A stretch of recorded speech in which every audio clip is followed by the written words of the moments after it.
spesialis juga sepertinya ada ya. Oke. Nah, untuk ROP, jadi kita singkat ROP aja ya, ROP ya.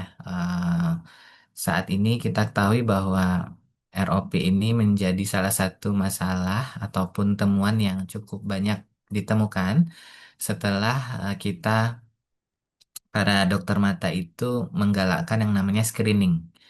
Nah, screening untuk pasien-pasien dengan prematur ya. Nanti kita akan lihat seperti apa itu ROP, gimana mendeteksinya dan pencegahannya seperti apa ya. Oke, silakan lanjut. Suara saya kedengaran ya? Oke, Kedengaran dokter? ya. Oke, sebagai latar belakang, kita ketahui bahwa ROP ini sebenarnya merupakan salah satu penyebab kebutaan yang cukup besar di bidang ilmu kesehatan mata, terutama ilmu kesehatan mata pada anak ya. Namun sebenarnya dia bisa dapat dicegah jika memang kita melakukan tindakan yang tepat ya. Kemudian terjadi pada bayi prematur dan juga ternyata pada bayi BBLR atau bayi berat lahir rendah ya. Kemudian pada tahap-tahap awal memang dia tidak menimbulkan gejala dan kadang-kadang yang miris itu adalah pasien datang sudah pada tahap lanjut ya.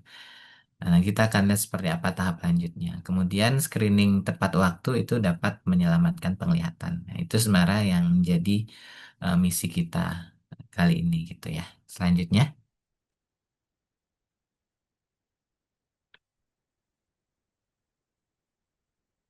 Oke. Nah, secara definisi apa itu ROP? ROP adalah suatu gangguan perkembangan pembuluh darah retina pada prematuritas ya dan berat bayi lahir rendah. Nah, patofisiologi nanti kita bisa lihat ya. Kemudian terjadi jika memang retina yang tumbuh ataupun yang berkembang pada bayi-bayi prematur itu belum sepenuhnya matang karena lahirnya lebih awal dari usia yang seharusnya gitu ya. Jadi retina itu sebenarnya berkembang itu sampai aterm ya, pembuluh darahnya sampai ke perifer itu berkembang sampai usia aterm. Kemudian jika pertumbuhan ini tidak normal, maka vaskular-vaskular itu akan mengalami iskemia, kemudian terjadi traksi, kemudian bisa terjadi ablasio retina atau retina detachment. Nah, ROP yang tidak dapat ditangani dengan baik itu dapat menyebabkan kebutaan secara permanen. Lanjut.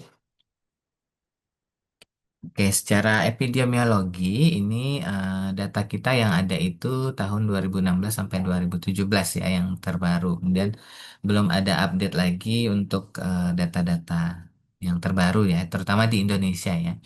Nah, kalau di seluruh dunia sebenarnya sudah banyak ya. Secara epidemiologi itu dapat dilihat bahwa ROP itu terjadi lebih besar pada usia gestasi dia lahir kurang dari usia 28 minggu ya. Nah, itu sekitar 18%. Kemudian jika memang usia gestasinya 28 sampai 32 minggu, maka peluang untuk terjadinya ROP itu 7% dan semakin besar, lebih dari 32 minggu, itu lebih kecil lagi ya. Prevalensinya itu sekitar 3,8%. Ya, jadi kalau kita lihat di RSCM Kirana, data dari FKU RSCM ya tahun 2021 terdapat 227 bayi yang mengalami ROP dan itu umumnya berasal dari rujukan-rujukan dari vaskes-vaskes yang lebih rendah ya atau dari luar provinsi DKI gitu juga termasuk di sana ya. Oke, kemudian lanjut lagi. Nah, apa aja faktor risiko untuk terjadinya ROP? Jadi ada beberapa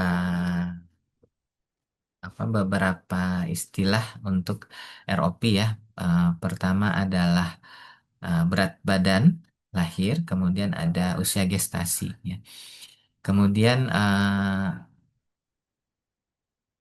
ini penggolongannya, risiko-resiko ini dibagi menjadi beberapa organisasi yang menyatakan ya ada ETROP, ada ROP ya. Kemudian ada juga yang dari kita Indonesia Inapos, tapi belum ada datanya. Nah, secara umum bahwa semakin rendah berat lahir, maka peluang untuk terjadinya ROP itu semakin tinggi, ya. Kita bisa lihat sama antara klasifikasi dari ETROP maupun cryo ROP itu kurang lebih sama, ya. Jika beratnya lebih kurang dari 150, maka hampir 100% ya terjadi ROP. Kemudian kalau beratnya lebih dari 1050, maka sebetulnya sangat jarang terjadi ROP. Itu kalau dilihat dari sisi berat badan ya, berat badan lahir. Kemudian kalau dari sisi usia gestasi, maka semakin tinggi dia lahir, usia gestasinya semakin tua maksudnya. Lebih dari 32 minggu ya, contohnya di slide ini, maka persentasenya semakin kecil untuk terjadinya ROP ya. Jadi kalau bayi-bayi yang lahir misalkan 28 minggu itu resiko untuk terjadi ROP itu tinggi sekali. Ya. Nah, kemudian faktor risiko lain adalah, nah ini secara umum ya, faktor risiko usia gestasi kurang dari 30 minggu, kemudian berat lahir kurang dari 1.500 dan eh, apa namanya, pasien dengan suplementasi oksigen ya, bayi-bayi yang dengan suplementasi oksigen lebih dari 7 hari dengan konsentrasi yang tinggi.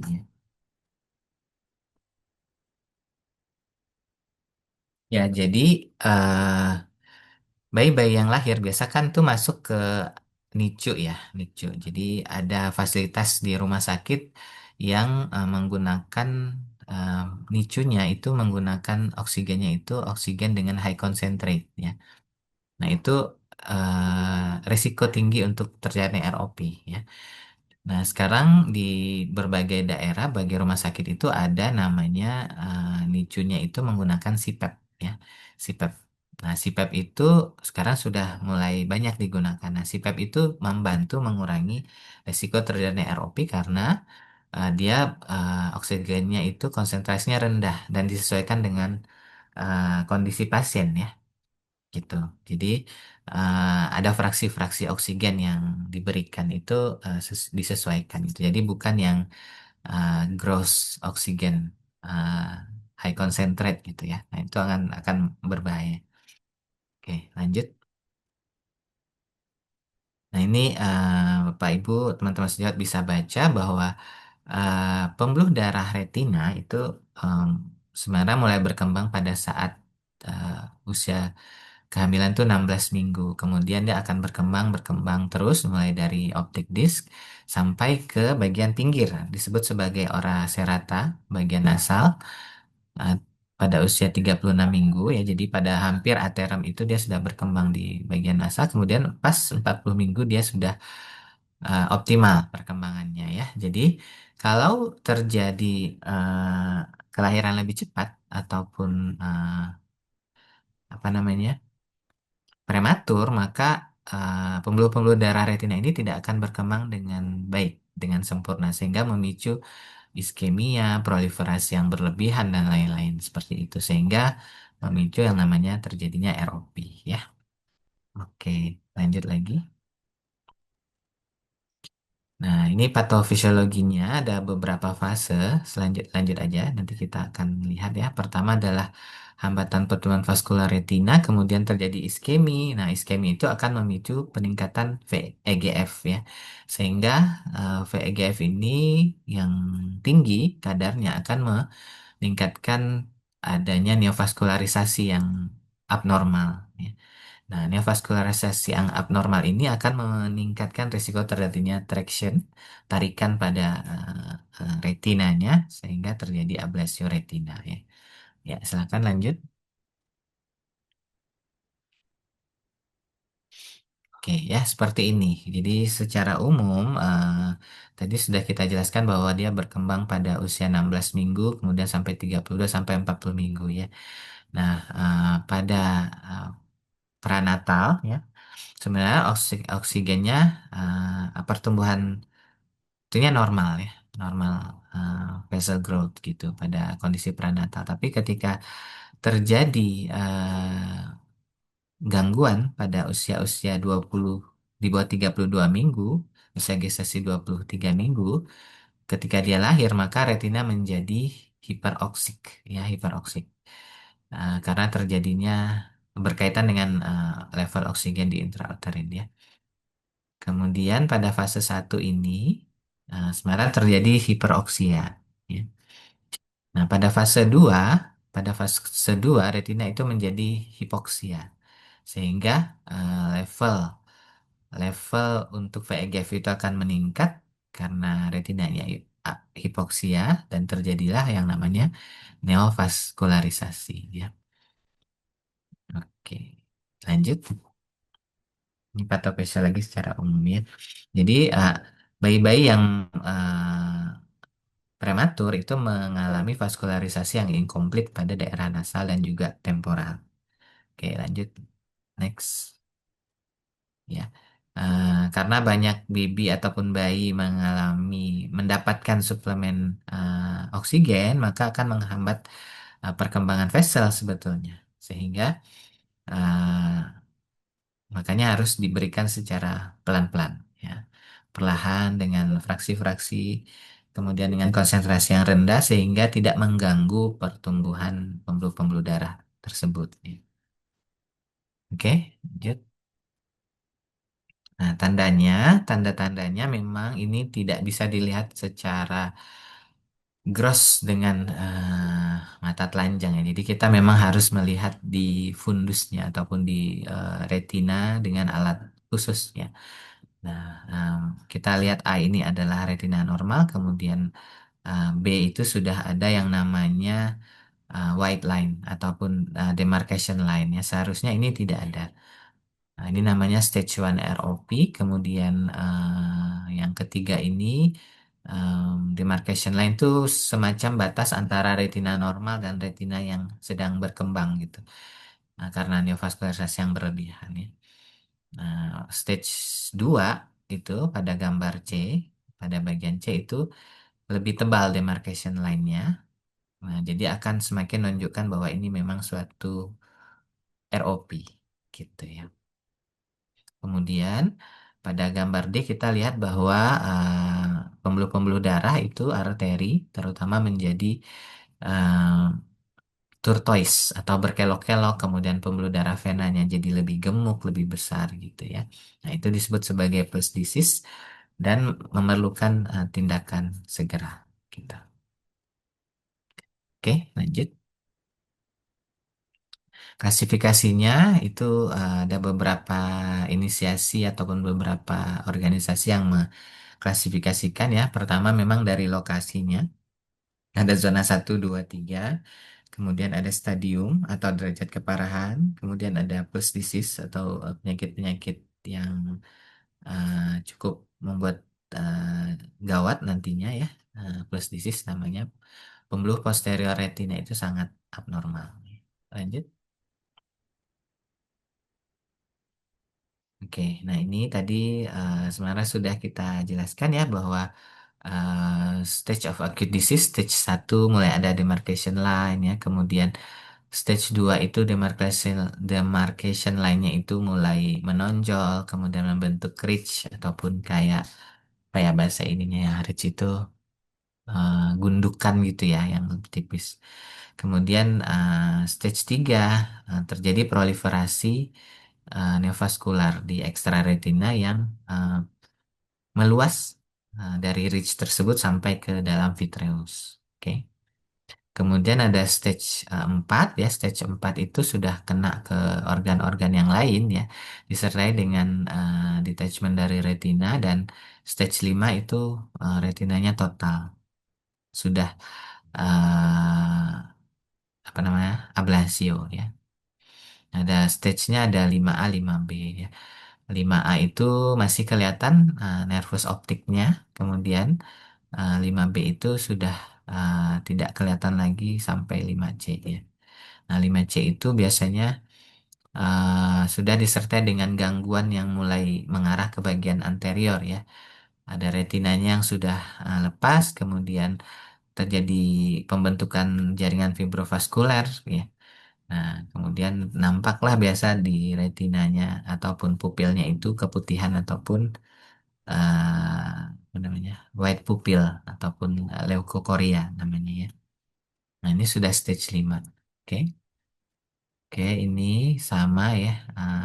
Stage 3 dan stage 4 itu anteroposterior OP itu sangat membahayakan ya. Sehingga harus kita tangani dengan cepat ya. Oke, lanjut. Oke, ini gambaran ya bahwa eh, kita lihat bahwa misalkan yang A ini dia sudah ada demarcation line-nya ya. Gimana caranya itu kita nih? Kalau itu gimana Dokter Hani? Pakai laser gitu bisa? Pointer ya? Pointer dokter, mohon Hmm, dibantu panitia untuk pointernya. nah, bisa kita lihat. Oke, oke. Di gambar A ini ya, contohnya gambar A ya. Nah, itu yang putih bagian pinggir lateral itu sudah ada ROP-nya tuh, tapi dia masih berupa demarcation line ya. Jadi ada kayak batas retina yang baik dan retina yang sehat.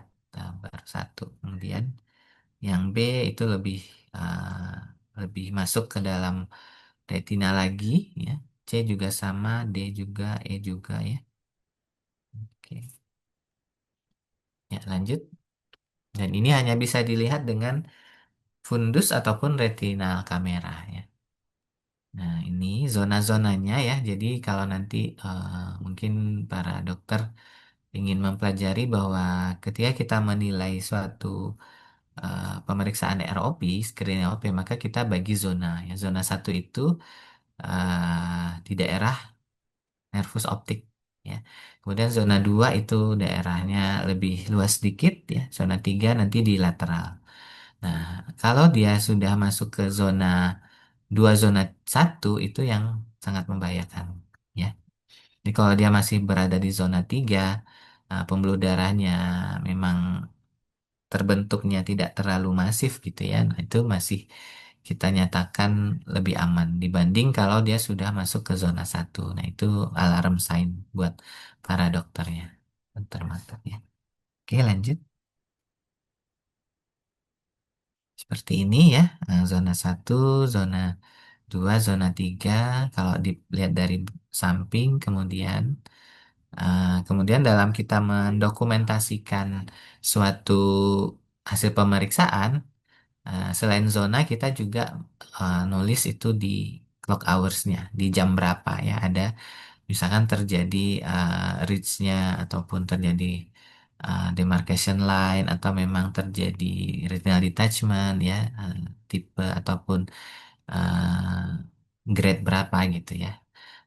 Menyatakan di zona berapa dan juga di jam berapa gitu, mata kanan atau mata kiri. Dan ini memang sulit, cukup sulit kalau memang kita tidak pernah melihat dan tidak pernah latihan. Dan bahkan dokter mata umum pun itu memang harus belajar banyak ya. Oke, lanjut.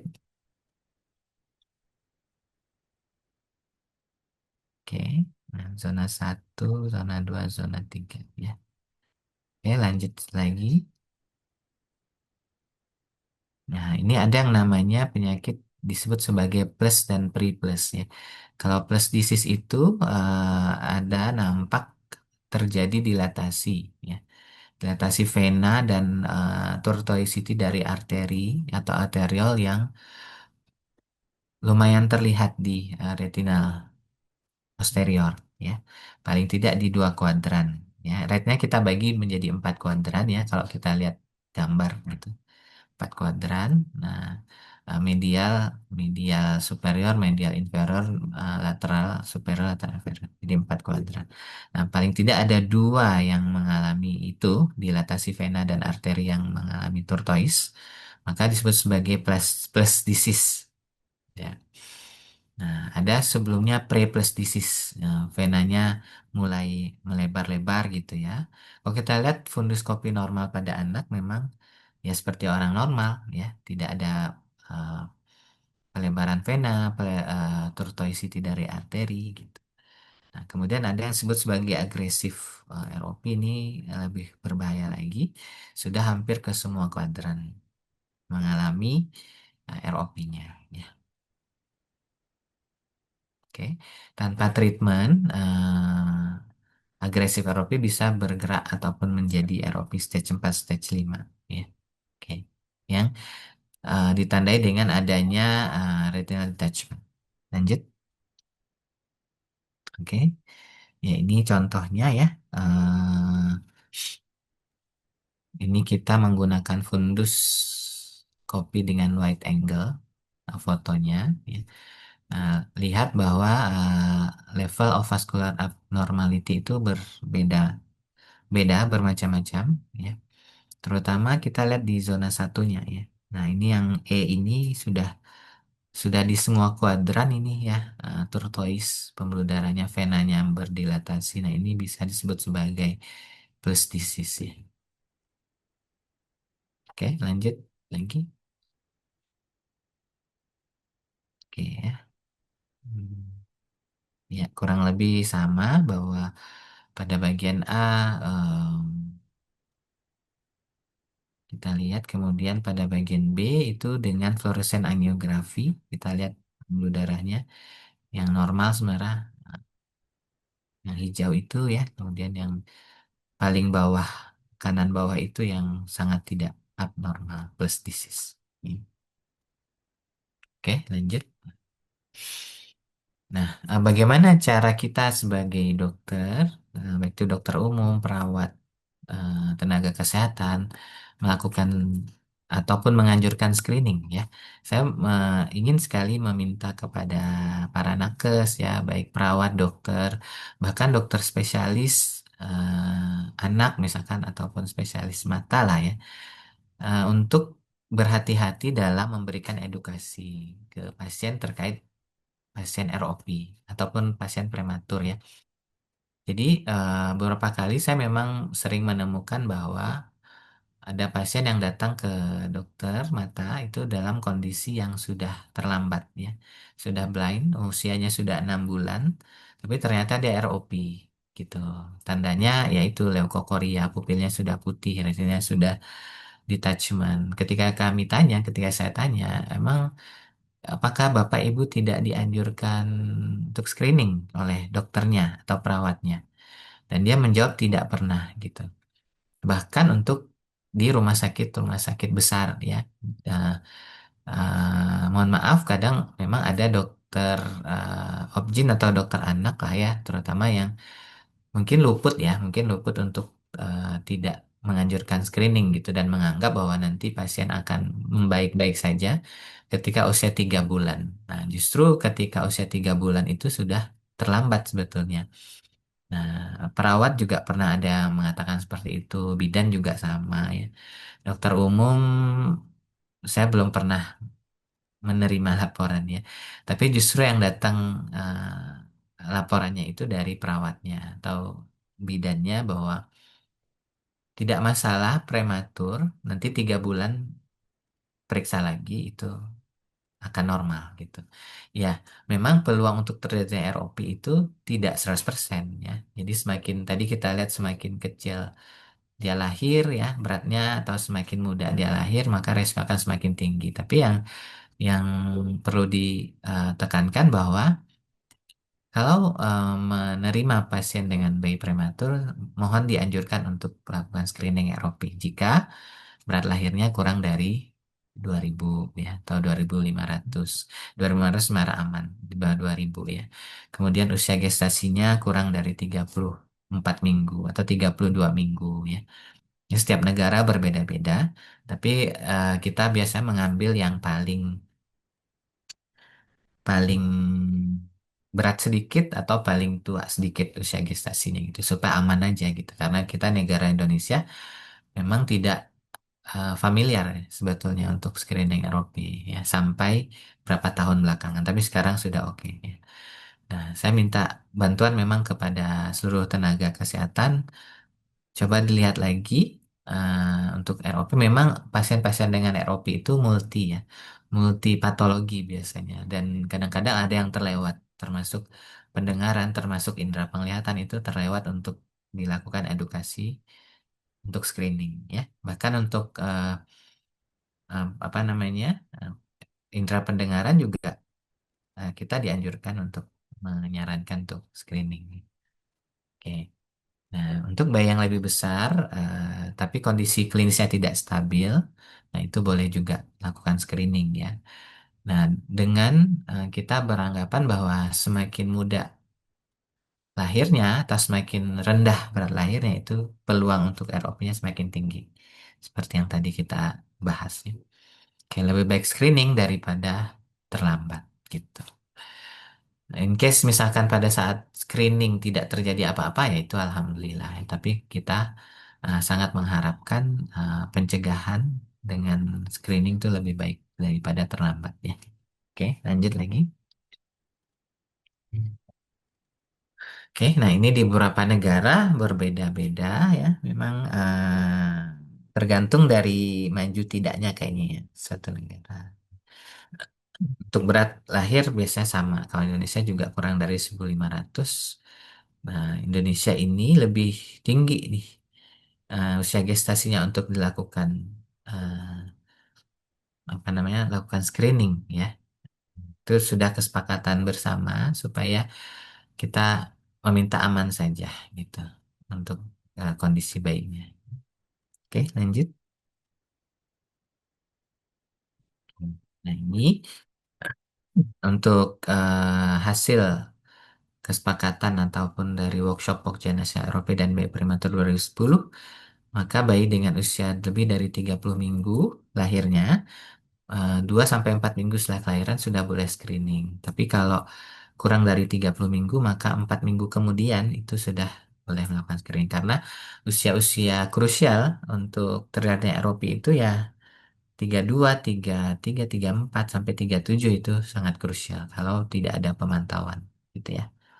Bisa kelewat. Oke, lanjut. Nah, bagaimana screening dilakukan? Memang screening itu oleh dokter mata dan tidak semua dokter mata itu mau gitu. Bukan mau sih, maksudnya bersedia ya karena terkait alat juga ya.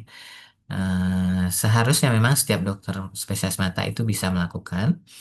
Kemudian karena dia punya kompetensi itu, kemudian alat yang diperlukan adalah oftalmoskop indirect ya, bukan oftalmoskop biasa. Jadi ada alat khusus nama oftalmoskop indirect, kemudian ada RedCam, retinal kamera, itu itu bisa lebih detail lagi. Kita melihat gambaran retinanya pada bayi prematur ya.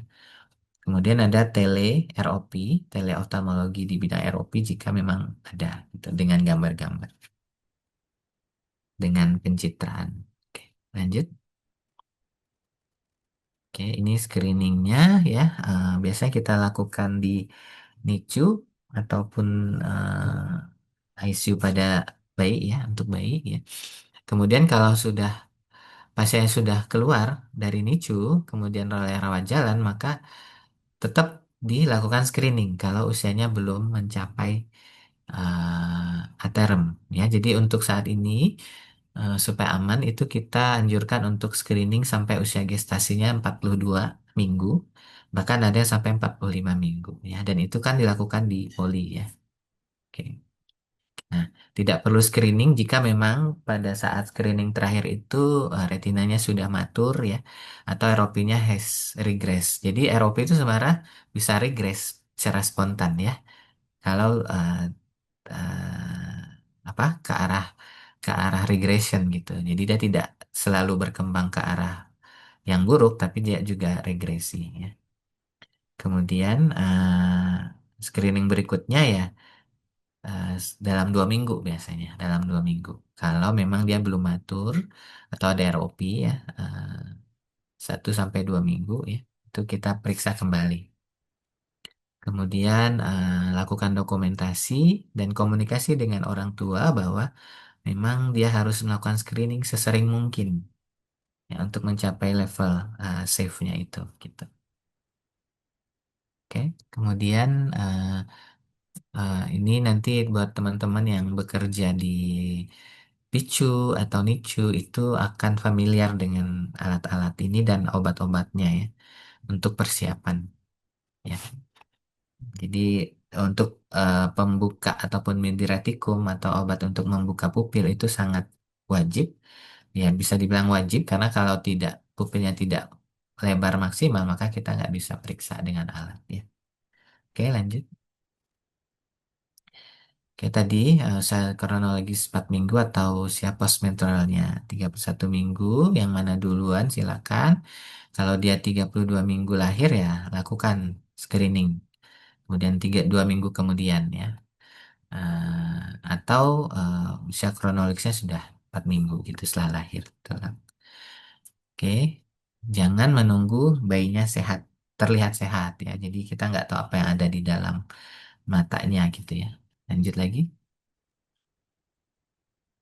Oke, nah ini untuk dokter umum, kemudian perawat, nakes ya. Kita sangat mengharapkan bahwa lakukan identifikasi bayi berisiko sejak lahir, kemudian ada edukasi orang tua tentang pentingnya screening ya. Kadang orang tua, sebenarnya orang tua itu nurut-nurut aja sama dokter biasanya ya. Nah, tapi ada juga yang tidak gitu. Tapi yang penting kita sudah melakukan edukasi. Kemudian lakukan pencatatan dan pengingatan jadwal kontrol, rujukan tepat waktu, itu kapan saja. Oke, lanjut. Kenapa harus dirujuk? Misalkan pada bayi yang belum pernah screening, bayi yang sudah melewati jadwal screening, kemudian hasil pemeriksaan ROP sebelumnya itu perlu dirujuk atau tidak. Kemudian orang tua ragu atau menolak screening, ya. Ya udah, kalau orang tuanya ragu atau screeningnya ya tolak, ya memang harus kita rujuk gitu, untuk mendapatkan edukasi yang lebih intensif lagi. Oke, lanjut. Nah, tata laksana ROP, biasanya kalau sudah ada ROP, kita lihat tergantung stage-nya, tergantung grade-nya. Tapi umumnya itu kalau sudah ROP grade 3, stage 3, ya biasanya kita lakukan laser ya. Jadi pembuluh-pembuluh darah yang berkembang abnormal itu kita laser supaya mati dan tidak berkembang ya. Kemudian lakukan injeksi anti-VEGF intravitreal pada bayi prematur ya, udah sering dilakukan ya. Kemudian pembedahan retina kalau dia sudah ada detachment, kemudian akan sangat efektif bila dilakukan lebih dini ya. Oke, lanjut.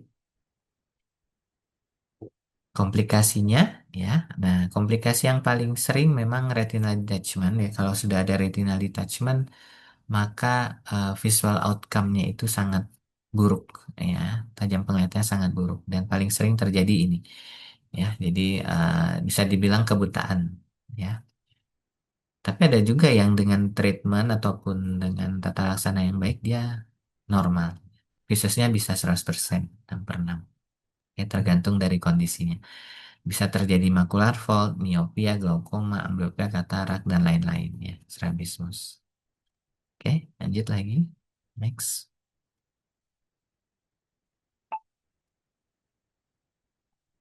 Oke, nah, pesan kuncinya, key message-nya ada ROP dapat dicegah, tidak ada gejala bukan berarti tidak ada ROP. Nah, dokter umum bisa menjadi gatekeeper-nya, penjaga ya.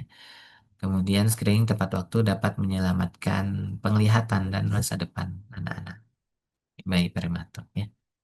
Lanjut.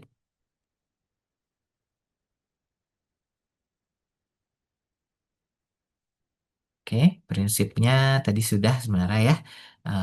Nah, itu tadi saya sampaikan bahwa perlu pemeriksaan ulang berkala setiap 2 minggu, setiap 1 minggu ya sampai usia gestasinya itu bisa 42 sampai 45 minggu ya, biar aman. Oke, ya lanjut.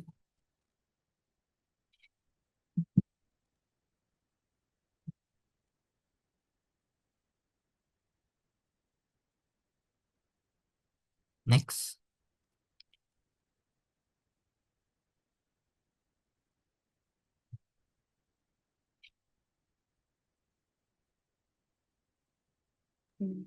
Panitia.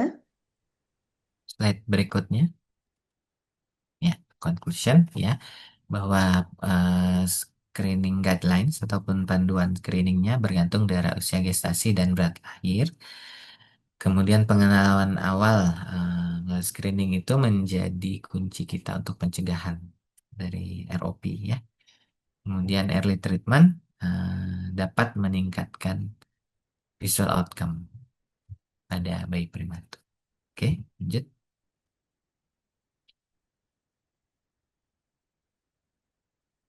Next, ya selesai.